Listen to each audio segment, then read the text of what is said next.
vou te fazer um convite para você ir até São Paulo agora, porque eu vou fazer uma entrevista com o JJ Bennett e imagino que o seu apoio seja fundamental nisso, porque você, além de ter lido tudo sobre ele, você deve ter um outro tipo de literatura, ter tido acesso, em que as coisas se coincidem, não? Por exemplo, até um certo ponto. Muito do meu trabalho, digamos, no resgate da memória celular das pessoas que vêm aqui, Jesus foi um personagem importante, apareceu várias vezes. Alguns fatos não batem com aquilo que ele declara. Agora, a proposição do trabalho dele é interessante. Como alguns fatos não batem? Por exemplo, no livro dele, a Maria Madalena é uma figura quase inexistente. Ela simplesmente só aparece no momento em que, no segundo dia, no terceiro dia, no dia da ressurreição, quando ela vai lá para atender ao corpo e encontra a sepultura aberta.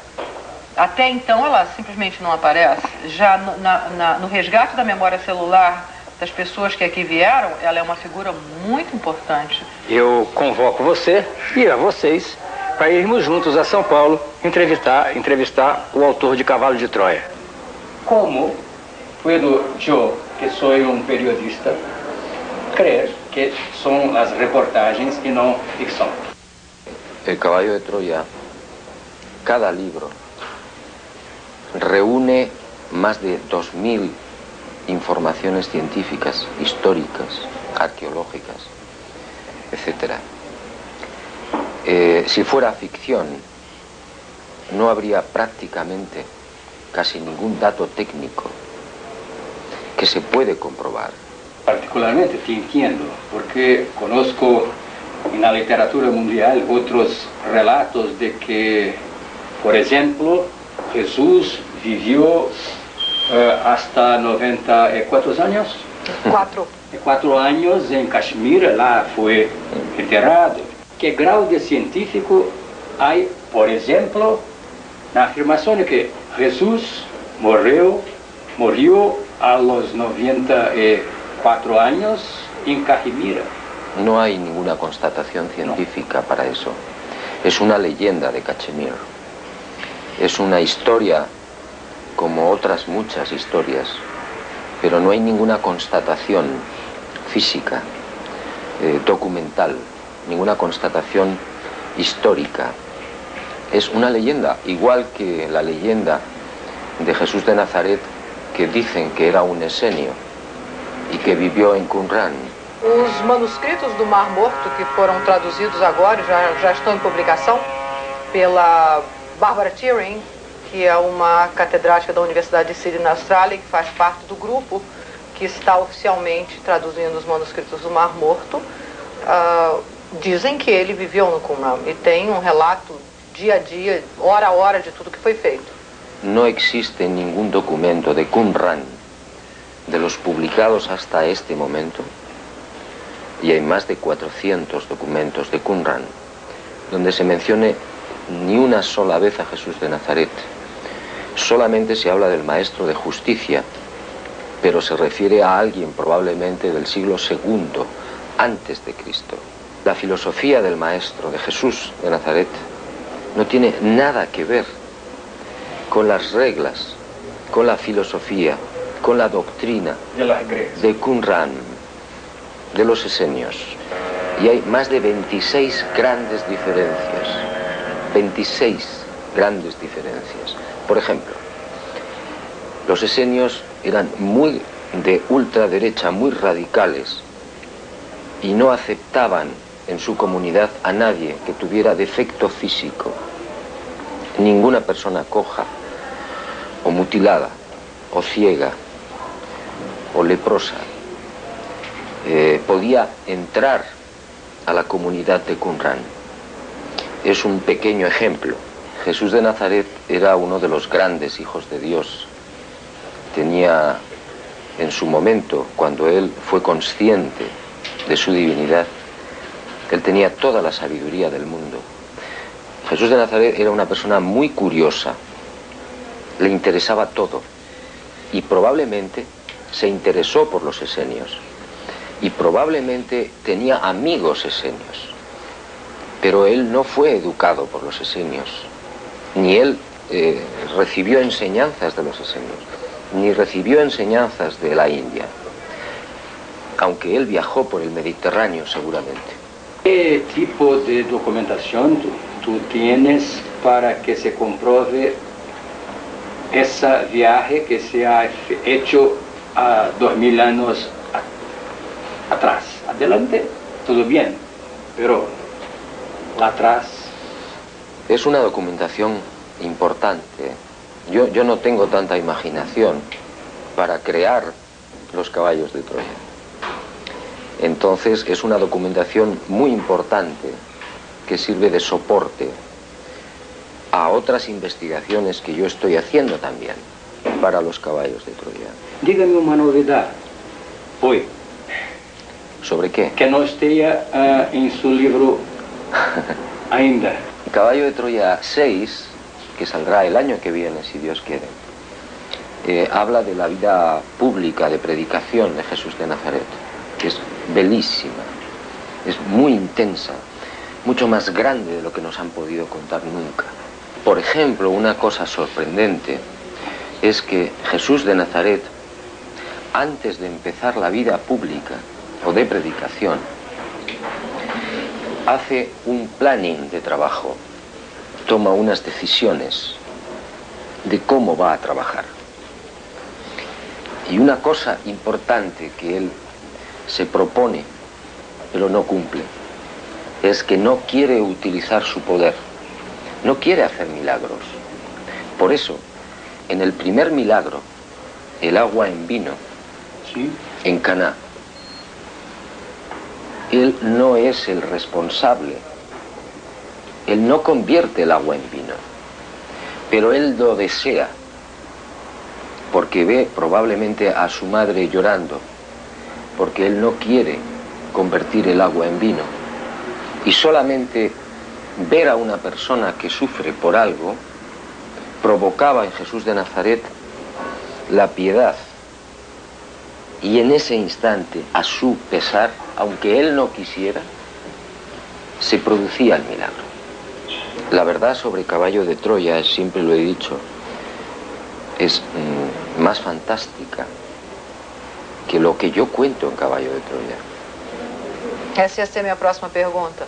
Eu ia lhe perguntar se existe alguns fatos que você absolutamente não pode revelar porque absolutamente iria ferir profundamente o estabelecimento.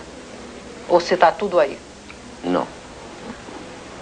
Mas vai ferir mais o estabelecimento? O las iglesias en general solo les interesa el dinero y el poder. No les preocupa Caballo de Troya. Você poderia me dizer alguma coisa sobre a vida de Jesus que você não contou nos livros porque iria chocar o estabelecimento? En Caballo de Troya 5 hay una parte en la que se dice que el padre de los discípulos, Zebedeo, Juan y Santiago de Zebedeo, tiene un secreto de una época de Jesús de Nazaret anterior a su vida de predicación, 2 o 3 años, donde él, al parecer, estuvo fuera de Israel e hizo una serie de cosas en esos 2-3 años. Eso yo no lo he contado. Yo he dicho que el Papa no cree en Dios. ¿Por qué? Porque una persona que cree en Dios, en el Dios Padre, el Dios bondadoso... ¿Usted cree en Dios? Por supuesto. Esa persona no castiga, no condena, no responde al mal con el mal. Y el Papa responde al supuesto mal con el mal. Yo te condeno a la Iglesia de Brasil por estar con los pobres, por estar con la teología de la liberación. Eso no lo hace una persona que cree de verdad en Dios. ¿En qué Dios cree el Papa? ¿Cómo es esse Deus? Un padre. Mas numa figura ou No, de que forma? no, Dios no es un ser humano. Dios es un sentimiento. Dios es luz. Dios es inteligencia y sobre todo Dios es amor. Es paz dentro. Es un padre, un papá, ¿cómo se dice en Brasil? Pai. Pai. Pai. Tu és religioso ou não? No, Não. Nada? soy creyente. Agnóstico? Não. Creyente. Creyente. No Cavalo de Troia, eu só tive o prazer de ler o primeiro e o segundo. Você está apenas relatando documentação que chegaram a você. Na sua entrevista hoje que eu li no jornal, você disse que você foi lá. Quer dizer, você foi ao passado e falou com Jesus ou você soube disso? ¿Yo? No. Yo no fui al pasado. Lo que ocurre es que cuando yo escribo, tengo la capacidad o Mediúnico ou não? No, Não? no lo sé. La capacidad de ver la documentación escrita que yo ya tengo. Todas las escenas las veo en cine, en mi cabeza. Yo estoy viendo como si fuera un espectador. Las escenas en color, que se mueven, que hablan. Isso é Eu lo veo. perfeita fenômeno de mediunidade. Mejor para mí. Sim. Não importa tanto, mas pero é uma característica, não? No me preocupa. Existe muito conhecimento de projetos mantidos pelo governo americano, no qual eles pegavam grupos e submetiam, como por exemplo, a drogas alucinogênicas, que davam a eles a impressão de que eles estavam indo a algum lugar e na realidade eles não estavam. Como você pode saber se o que esse major, não duvidando da sua palavra, mas desse relato, se esse major realmente viajou no tempo, ou talvez estivesse exposto a uma experiência alucinogênica? Bueno, yo no tengo la seguridad de que ese proyecto, no de la NASA, de la Fuerza Aérea norteamericana, fuera cierto. No puedo tener la seguridad. Não pode, exato. Pero la vida de Jesús de Nazaret que cuentan es una vida muy interesante, muy bella, y a mí personalmente me parece más lógica y más normal que la que cuenta la do que a Iglesia. imagem contada pela região. Concordo plenamente. Los norteamericanos no cuentan la verdad. Claro, obviamente que não. Não. Nadie... E por que se esconde a verdade quando há uma indicação de extraterrestres ou discos? Ou porque, na sua opinião, se esconde a verdade? Porque yo creo que por dos razones importantes. Primera, porque los militares del mundo están en una situación de indefensión. En segundo, porque a nivel mundial hay un gobierno en la sombra que controla las guerras de dentro de 10 años, lo que tenemos que comer mañana, etcétera, etcétera. Y la presencia de discos voladores de civilizaciones muy avanzadas significaría un cataclismo social, porque tendríamos que revisar todo, política, ciencia, economía, salud. Tudo, alimentação, absolutamente tudo. Y no interesa. Antes de ir, não queres me dar uma colhercita de chá? Explica para ele o que é. Yo creo que hay un futuro para el mundo espléndido, que no cree nadie. Yo sé que el mundo va a tener un gran futuro espléndido.